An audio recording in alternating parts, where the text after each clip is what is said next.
طرف سے تمام دوستوں کو السلام علیکم۔ آج ہمارا سفر ہے جنوب مشرق یورپ میں واقع قدیم تہذیبوں کے حامل ایک غیر مسلم ملک یونان کا۔ یونان جسے ہیلانی بھی کہا جاتا ہے اور گریس بھی۔ تاریخ کی گہرائی میں جانے سے قبل نئے آنے والے ساتھیوں کو حسن جویا ٹی وی میں خوش آمدید۔ اگر آپ نے ابھی تک یوٹیوب پر موجود ہمارے چینل حسن جویا آفیشیل کو سبسکرائب نہیں کیا تو جلدی سے اس چینل کو سبسکرائب کر لیں تاکہ ہماری چینل پر آنے والی ہر نئی ویڈیوز آپ تک بآسانی پہنچ سکے۔ تاریخ کے اوراق کے طور پر پتہ چلتا ہے کہ یونان میں انسانی زندگی کا وجود برکت کے زمانے کے بعد کا ہے، جب انسان نے پتھر کو اپنی بہتر زندگی کے مقاصد کے طور پر استعمال کرنا شروع کیا تھا۔ کم و بیش 2,70,000 سال قبل مسیح تک کی زندگی کے آثار یونان کے صوبہ مقدونیہ میں دریافت ہونے والی ایک غار سے ملے ہیں، جو انسان کو قدیم اور جدید آماجگاہوں کی سرزمین بھی کہا جائے تو یہ کہنا بیجا نہ ہوگا۔ قبل مسیح میں جب لوگوں نے زراعت کے پیشے کو اپنا کر اپنی زندگی میں بہتری لائی تو یونان وہ پہلا ملک تھا جہاں پر یہ تہذیب رونما ہوئی تھی۔ فارسی سلطنت، جو عظیم ایرانی سلطنتوں کے سلسلے کی ایک کڑی تھی، آبادی کے لحاظ سے رومی سلطنت کے بعد دنیا کی دوسری بڑی سلطنت تھی، جو 323 قبل مسیح میں سکندر اعظم کے ہاتھوں اپنے اختتام کو پہنچی تھی۔ سکندر اعظم کی فتح کے 7 سال بعد سکندر اعظم کی وفات ہو جاتی ہے، جو انڈیا سے یونان تک اور کئی دیگر علاقوں تک پھیلی ہوئی ہے۔ ٹوٹ پھوٹ کا شکار ہو چکی تھی اور کچھ ہی سالوں میں یہ ٹوٹ کر کئی حصوں میں تقسیم ہو گئی۔ گیدوس قبل مسیح میں جب رومی سلطنت اپنے عروج پر تھی تو رومیوں نے یونان کو اپنی سلطنت کا حصہ بناتے ہوئے اسے اپنے قبضہ اختیار میں لے لیا۔ رومی سلطنت آبادی کے لحاظ سے آج تک دنیا کی سب سے بڑی سلطنت ہونے کا اعزاز رکھتی ہے۔ اپنے عروج کے دنوں میں اس سلطنت کا رقبہ کئی مربع کلومیٹر تھا اور آبادی 90 لاکھ افراد کے قریب تھی، جو اس وقت کی آبادی میں دنیا کی آبادی کا 20% سے کچھ زیادہ ہی بنتا ہے۔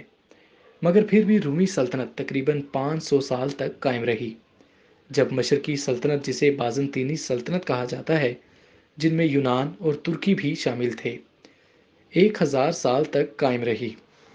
ان میں سے 53 کو بازنطینی سلطنت عثمانیہ کے ہاتھوں کے بعد ختم ہو گئی اور اس کے ساتھ ہی یونان میں پہلی بار اسلام پھیلنے لگا۔ ترکوں کے دور میں اس علاقے کو ترکی کی مساجد بھی بننے لگیں اور تعمیر کی طرف توجہ دی جانے لگی۔ کم و بیش 400 سال کے شاندار طویل دور حکومت کے بعد 18ویں صدی عیسوی میں یہاں سے مسلمان حکمرانوں کو سرکاری طور پر اعلان کر دیا گیا تھا کہ یونان اور مسلم حکومت یعنی سلطنت عثمانیہ کا حصہ نہیں رہا، جسے ترکوں نے 3 فروری 1834 میں قبول کیا تھا کہ یونان اب آزاد ہو چکا ہے۔ آزادی کے بعد بھی کئی جزیروں پر ترکوں اور یونانیوں کے درمیان تنازع برقرار رہا، لیکن 1999 میں قیامت خیز زلزلے نے دونوں ممالک کی جڑوں کو ہلا کر رکھ دیا تھا، جس کے بعد دونوں ممالک میں نقصان تو ہوا تھا مگر آپس کی رنجشیں کافی کم ہو گئی تھی۔ اس موقع پر دونوں ممالک کے درمیان باہمی مدد کا تبادلہ بھی ہوتا رہا تھا۔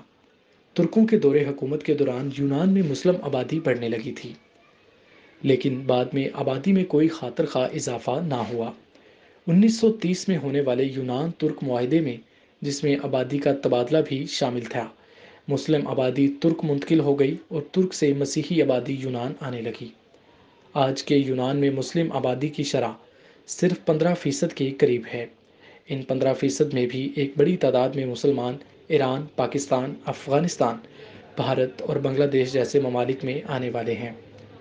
یونان 3 براعظموں ایشیا، یورپ اور افریقہ کے درمیان ایک باہمی راستے کا بھی کردار ادا کرتا ہے۔ پاکستان اور دیگر ممالک سے ہر سال ہزاروں کی تعداد میں یورپ جانے کے شوقین نوجوان ترکی سے ہوتے ہوئے اس یونان کے راستے سے اگلے یورپی ممالک میں جاتے ہیں۔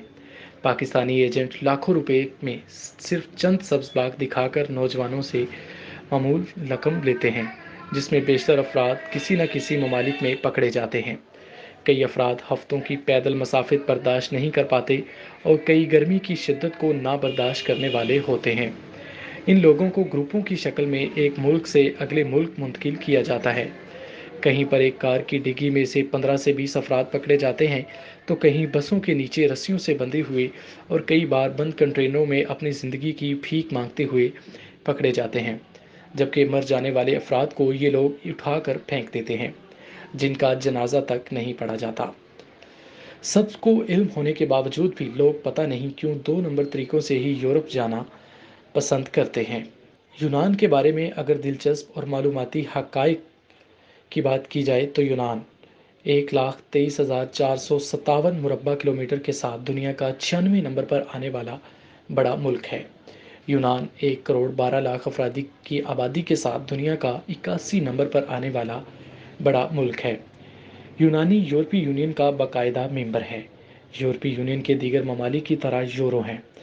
یونان کی کرنسی کو یورو کہا جاتا ہے اور وہ پاکستانی 144.74 روپے کے برابر ہے۔ یونان کالنگ کوڈ +30 ہے۔ پاکستان سے 4,395 کلومیٹر کی دوری پر واقع یہ ملک یونان وقت کے لحاظ سے پاکستان سے 3 گھنٹے پیچھے ہے۔ یونان کا دارالحکومت ایتھنز ہے۔ یہ شہر یونان کے عظیم ترین شہروں میں بھی شمار ہوتا ہے۔ اس شہر کا نام ایتھنز کے نام پر رکھا گیا تھا۔ جمہوریت کا تصور بھی یونان میں قائم ہوا تھا اور وہاں سے یہ طرز حکومت دنیا کے دیگر ممالک میں پہنچا۔ یہاں ہر نوجوان کو 18 سال کی عمر میں ایتھنز کی دیوی کے حضور میں وفاداری کا حلف اٹھانا پڑتا ہے۔ ایک دن شہر اپنے اندر 42 لاکھ افراد کو سموئے ہوئے ہے، یعنی یونان کی 1/3 آبادی اسی شہر میں رہائش پذیر ہے۔ یہ وہ ملک ہے جس نے دنیا کو افلاطون، ارسطو اور سقراط جیسے عظیم افراد سے نوازا۔